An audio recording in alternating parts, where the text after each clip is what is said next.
மாணிக்க வாசகர் அருளிச் செய்த திருவெம்பாவை இரண்டாம் பாடல். பாசம் பரஞ்சோதிக்கென்பாய் ராப்பகல் நாம் பேசும் போதெப்போது இப்போதார் அமளிக்கே நேசமும் வைத்தனையோ நேரிழையாய் நேரிழையீர் சீசி இவையுஞ் சிலவோ விளையாடி ஏசும் இடம் ஈதோ விண்ணோர்கள் ஏத்துதற்கு கூசும் மலர்பாதம் தந்தருள வந்தருளும் தேசன் சிவலோகன் தில்லை சிற்றம்பலத்துள் ஈசனார்க்கு அன்பர் யாம் ஆரேலோர் எம்பாவாய்.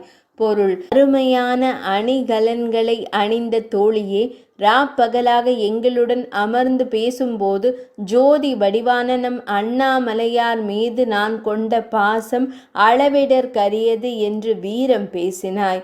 ஆனால் இப்போது நீராட அழைத்தால் வர மறுத்து மலர் பஞ்சனையில் அயர்ந்து உறங்குகிறாய் என்கிறார்கள் தோழிகள்.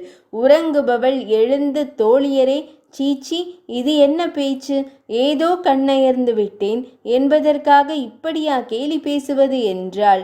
அவளுக்கு பதிலளித்த தோழியர், கண்களை கூசச் செய்யும் பிரகாசமான திருவடிகளை கொண்ட சிவபெருமானை வழிபட தேவர்களே முயற்சிக்கிறார்கள். ஆனால் அவர்களால் முடியவில்லை. நமக்கோ நம் இல்லத்தின் முன்பே தரிசனம் தர வந்து கொண்டிருக்கிறார் ஈசனார். அவர் சிவலோகத்தில் வாழ்பவர். திருச்சிற்றம்பலமாகிய சிதம்பரத்தில் நடனம் புரிபவர். நம்மை தேடி வருபவர் மீது நாம் எவ்வளவு தூரம் பாசம் வைக்க வேண்டும்? நீயே புரிந்து கொள்வாயாக என்றனர். விளக்கம்: தேவலோகத்தில் சிவபவனி கிடையாது. அவர்கள் சிவனை காண வேண்டுமானால் தவம் முதலான கடும் பயிற்சிகளை தான் மேற்கொள்ள வேண்டியிருக்கும். ஆனால் நம் ஊரிலோ ஆண்டுதோறும் திருவிழா. சுவாமி வாசல் தேடி பவனி வருவார்.